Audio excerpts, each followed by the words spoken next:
Hello everybody, this is Pramod Nair of the Department of English, University of Hyderabad. Welcome to this lesson on postcolonialism as a critical concept, as a philosophical approach, as a methodology in analyzing culture, literature and the arts. Postcolonialism as a critical school may be said to have evolved from roughly the middle of the 1980s, especially after the epoch-making book by Edward Said, Orientalism, first published in 1978.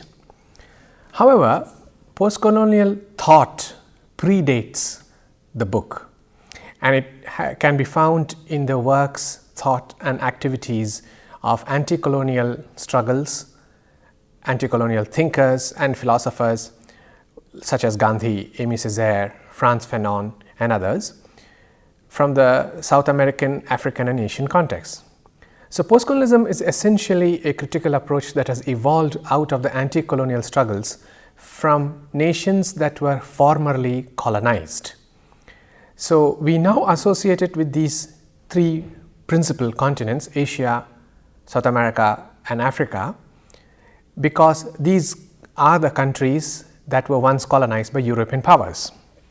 Of the major thinkers we can think of now, Gayatri Spivak, Homi Bhabha, Edward Said, who died recently, Arif Derlich and several others, most of them belonging to Asian African nations, working incidentally in first world American academia. What we will be looking at in the course of this lecture is the evolution of postcolonialism as a critical school, but also several of its approaches and methodologies, what it focuses on and how it achieves a critical reading.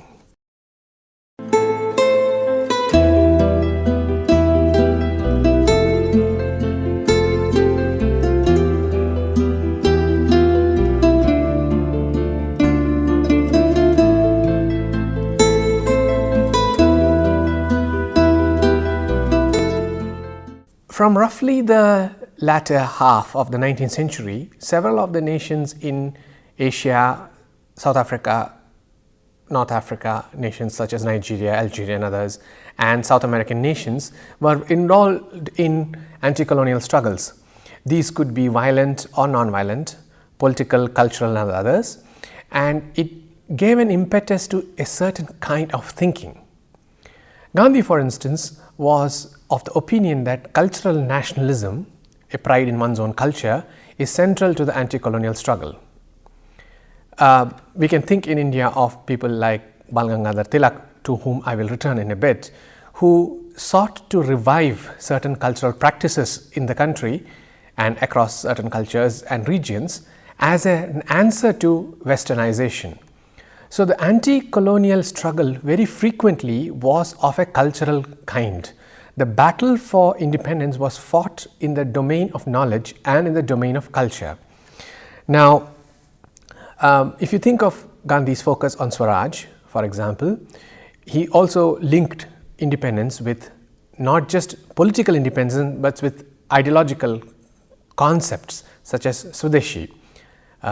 Vegetarianism was a part of his ethos as well. In Africa, Aimé Césaire, who will eventually become the teacher to Frantz Fanon, believed in cultural nationalism whereby the blacks in Africa must take pride in being black. He coined the phrase negritude.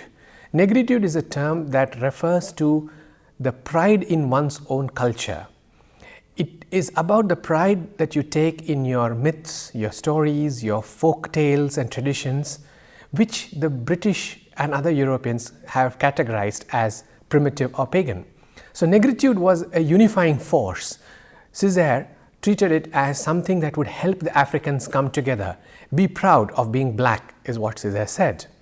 Now, negritude is the starting point for a very important thinker like Frantz Fanon, another preeminent figure in the first moments of postcolonial studies and postcolonial theory. In books like Black Skin and White Masks, The Wretched of the Earth, Fanon argued that negritude is necessary for the blacks to find themselves. Fanon argued that all colonial processes, projects and efforts are directed at the dehumanization of the native. Now, what do we mean by this? Fanon argued that the black man or the Asian man begins to see himself as less than human because of the constant portrayal of them in this fashion by the British or the European master. This means the individual black man as well as the community of the blacks begin to lose confidence in themselves. They begin to be ashamed of their own cultures. They begin to feel that they are lesser, inferior creatures. So Fanon argued that it is essential to stop looking at oneself through the eyes of the white man. What Fanon is talking about is the way in which we begin to evaluate ourselves, look at ourselves, perceive ourselves only through the white man's eyes. This results, in Fanon's reading, in increasing frustration. The black man begins to feel oppressed, repressed and suppressed. But as a culture, as a community, they begin to be ashamed of themselves. And as a result of this increasing frustration, there is violence. So Fanon saw the violence of the tribal as a consequence of centuries of oppression, where the black was going to see himself only as negative, as dirty, as pagan, but also as a result, and that's point 2, of the frustration that builds up over the years, and he needs to find himself. Now, in all these authors, Gandhi, Aimé Césaire, Frantz Fanon, you discover one central argument which is central to postcolonial theory as it develops in the 1980s, that colonialism destroys our idea of ourselves. It destroys our identity. Let's take a quick look at Edward Said's Orientalism. Edward Said's major contribution was to link text, as in literature, and political power, that is colonialism. He used the term Orientalism to describe a method of representation. How did the European look at and represent India, the Arab world, the black man or the Asian? Orientalism for Edward Said was a system of representation that directly influenced political power, political philosophy, administrative policy and regulations.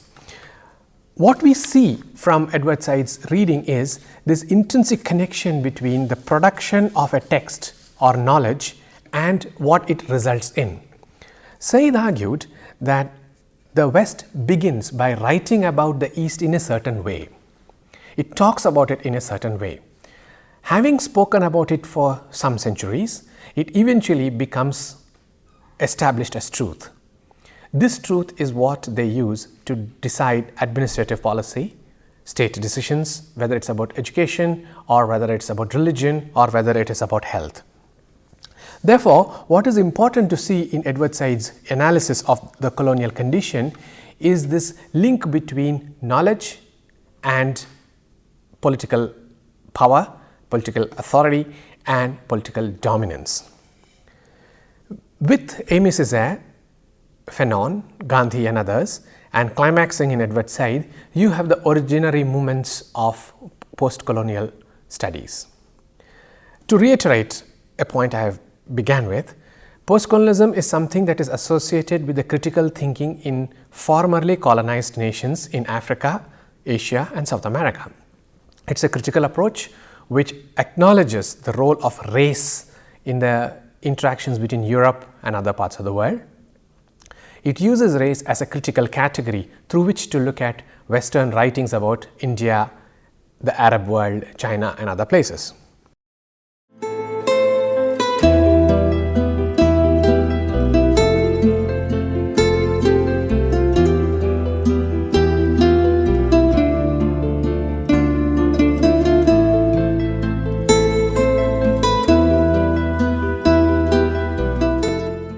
Postcolonialism focuses on the analysis of colonial culture and the cultural impact of colonialism. It believes that colonial power did not work in the political domain alone. It was not restricted to the economic realm alone. It firmly believes that colonial power was also very effectively used within the domain of culture. And as a result, it's important to see culture as a space of conflict, contest, where the native was subjugated and ends up as being the subject race. That is, the dominance of the European power over the native races of Africa, Asia, or South America was not achieved through the power of the gun or the sword alone. It was also achieved through cultural practices. Postcolonialism's analysis of colonial culture, therefore, examines the themes of dominance, difference, stereotyping, benevolence, the master-slave relationship, as these manifest within literary texts, poetry, anthropology, the law, and others. Postcolonial studies shows how political ideas and beliefs not only impact upon literary texts, they also draw upon literary texts. Now, this is a very tricky way of arguing. What postcolonialism is essentially saying is literary and cultural texts are not just imaginative texts which you just keep there. They are methods through which political power is used. They influence political decisions and administrative decisions. Now, one might assume that this is giving too much importance to literary texts or cultural practices, but that's not the point. The point is that all political decisions somehow influence literary texts, but literary texts also influence political decisions. Postcolonial studies actually argues that over the years of representing natives in a certain way, two things happen. The British begin to believe these representations as true. The natives also begin to believe that these representations are true. Now, this is another extract that I will read out to you from Robert Orme, writing in the 18th century about the Mughal Empire. Now, what you will see here is a very interesting description of Indians. Right? It's a 2-paragraph quote, so bear with me.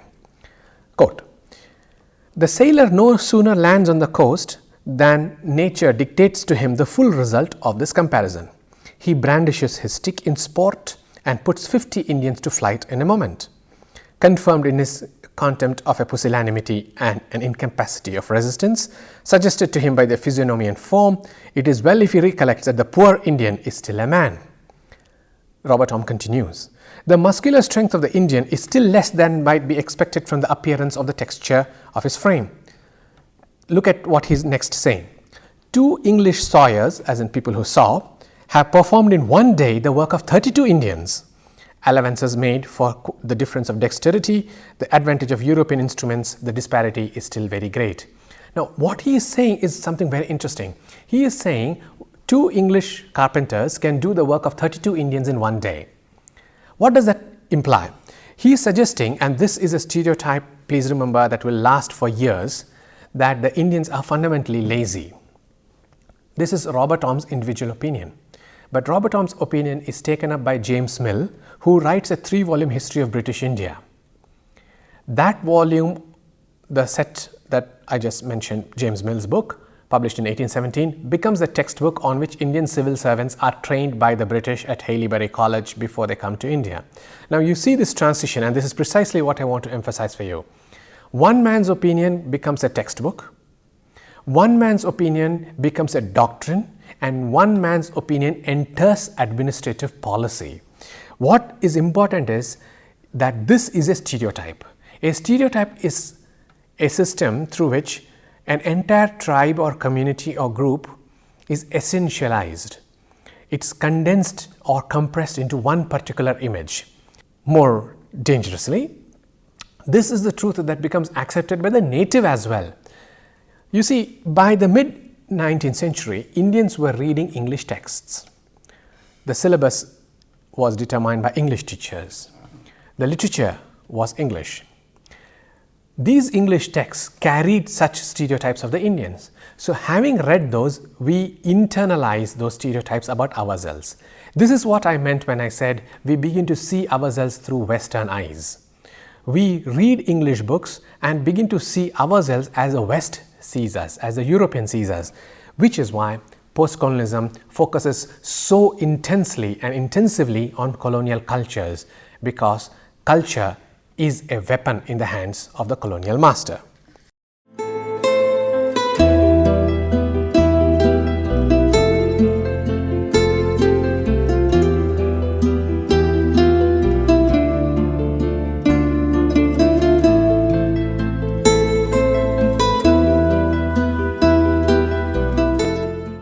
Postcolonialism argues that for all nations in Africa, Asia and South America, history is what the colonial master has given to us.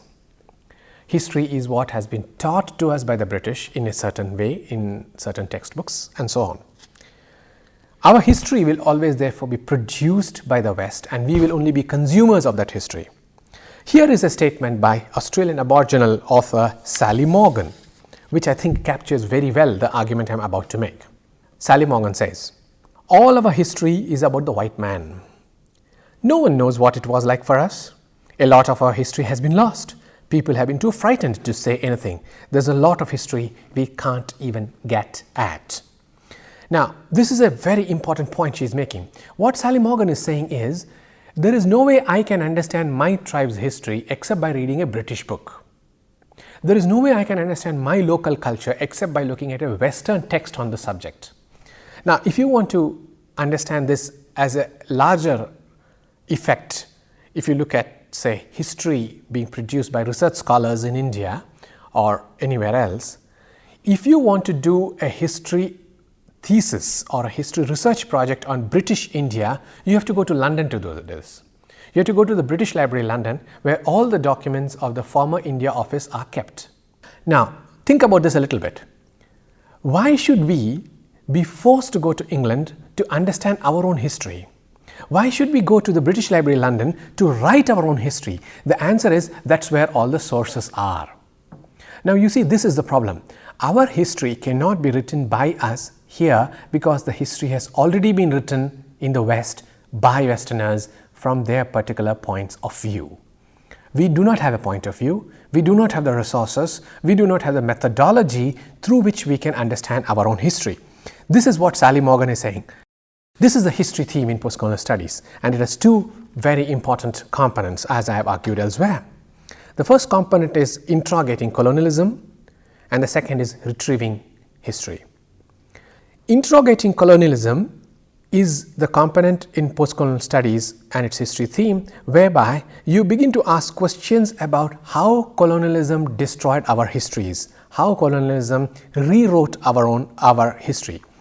It speaks about the cultural alienation we suffered, as in all colonial subjects, native subjects suffered as a result of colonialism and its cultural practices.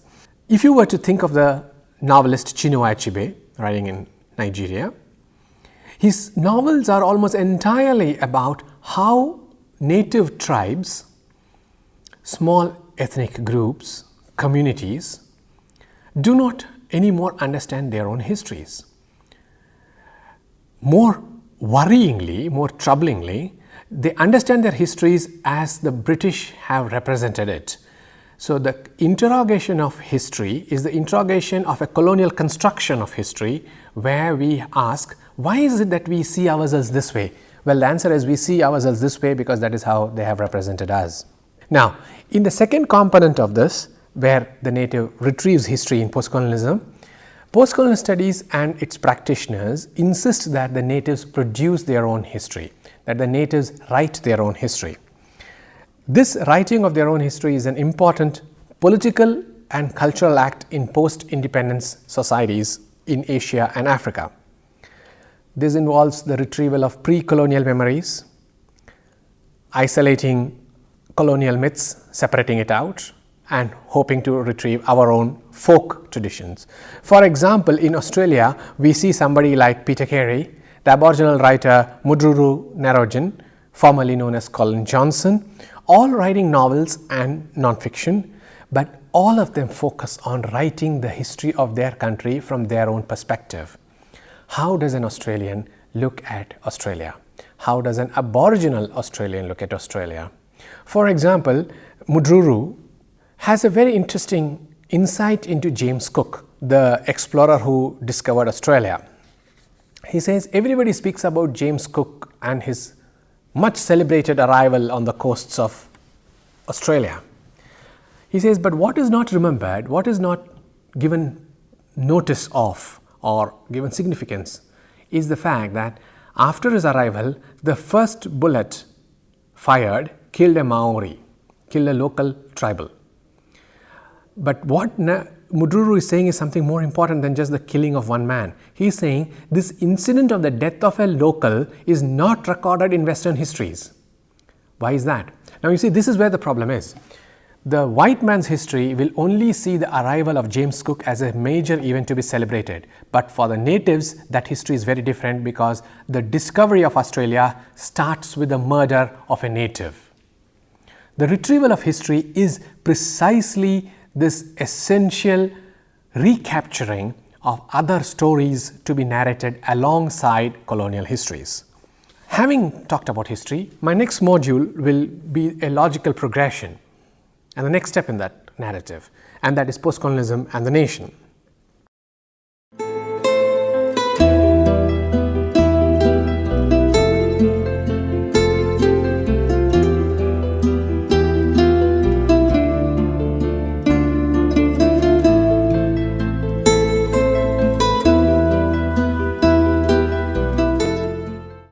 I began by talking about the anti-colonial struggle from which postcolonialism emerges, about the struggle for independence, political, some of which were violent, some not. Several people during the late 18th, early 19th, through the 20th century in these nations of Africa, Asia and South America revived common myths. The nation as such didn't exist, but what existed was a cultural foundation for a nation. The most significant example in India would be that of Bal Gangadhar Tilak. The revival of the Ganesh festival in Bombay in particular was used as a mechanism to bring together upper caste Hindus as a response to westernization. Now what Tilak does is to say that, look, this is what India is. Now we know now that it is not India in its entirety, but what he was doing was taking a first step into saying, why should we ignore our common ground? The retrieval of myth, folklore, native and local traditions in Volshoinka, Chinua Achebe, African writers, was an attempt to very clearly put together a common platform for anti-colonial struggle and anti-Western cultures. This was seen and projected as the early moments of the building of a nation. Even during the freedom struggle, however, this was not a very widely acceptable idea that we can see ourselves as India just because we celebrate Ganesh Chaturthi together. There were problems being addressed by various groups, and that is my next point, that no matter how much you bring together common myths, there will always be some stories that are left out. The post-colonial theme of the nation often asks the question, who belongs to the nation?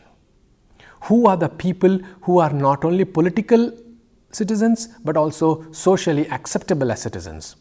Now, in the context of this question of belonging, there are two central domains.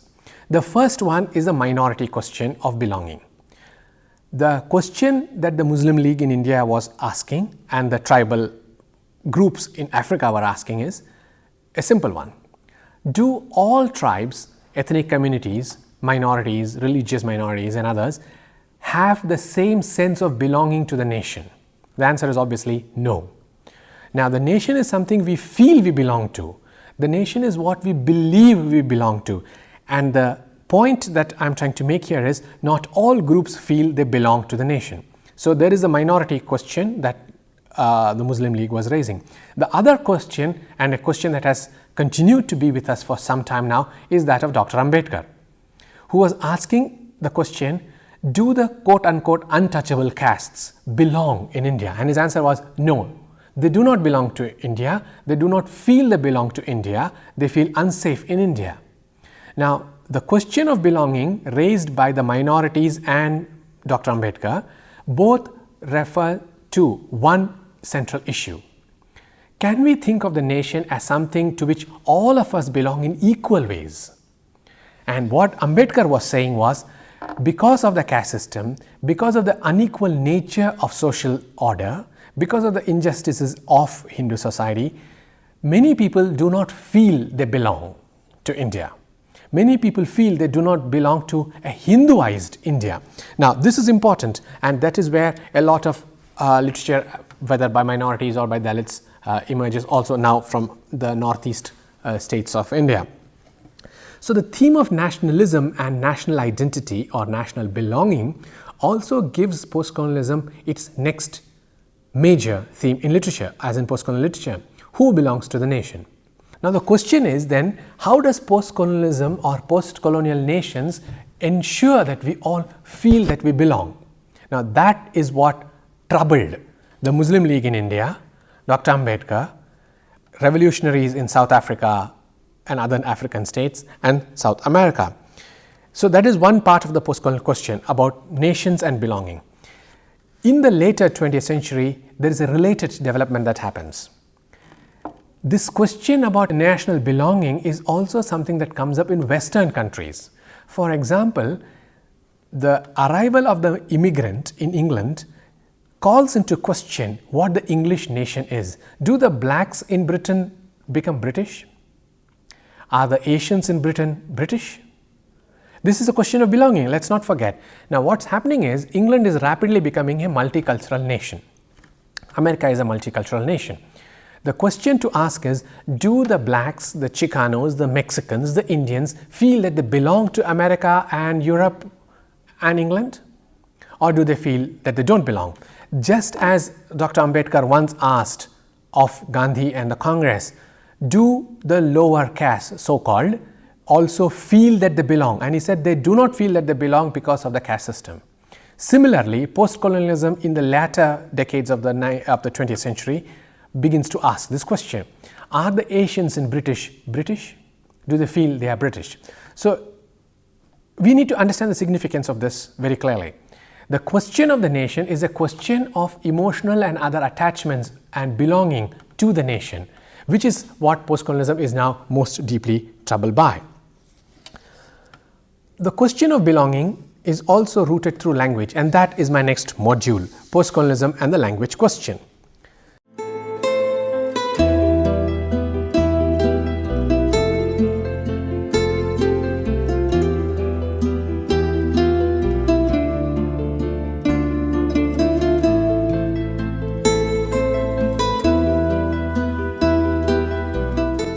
During the colonial period, several nationalists such as Banerjee and Gandhi and others began to see English as a foreign language.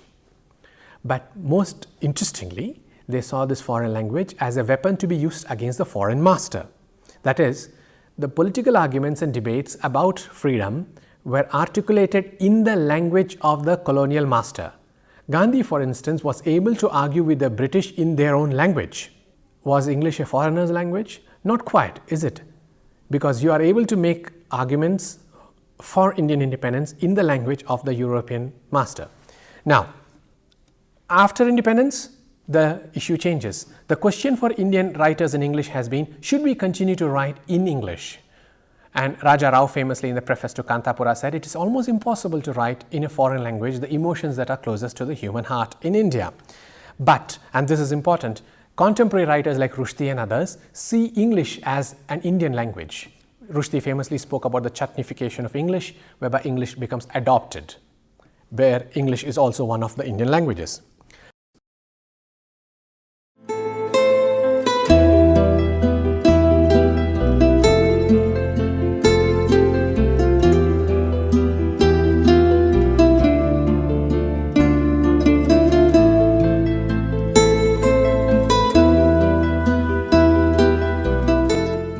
Finally, and this is my last point, the question of language moves into a question of hybridity and diaspora, where Indians and Asians traveling to First World, Mina Alexander, Hanif Qureshi, Salman Rushdie and others, do not necessarily feel a sense of nostalgia. The first generation of people who went from India were nostalgic about India and began to see India as the lost home, as a homeland left behind, as a motherland left behind. That was one. The second generation begins to feel themselves as occupying multiple spaces. This is a condition of hybridity in the diasporic nation. Hanif Qureshi, Rushdie and others do not see themselves as entirely having lost India. They see themselves as having combined Indian culture with the West. And that hybridity is the climactic moment of postcolonialism as well. Postcolonialism as a critical school therefore moves through certain stages: the analysis of colonial history, the analysis of colonial culture, the retrieval of history, the question of language, of national belonging, and finally climaxes with the question of hybrid postcolonials in the first world. Postcolonialism as a critical approach, let me reiterate for you, is the use of race as a critical category to examine literature, culture and the arts. It's the most politically edged criticism other than Marxism and feminism. Thank you.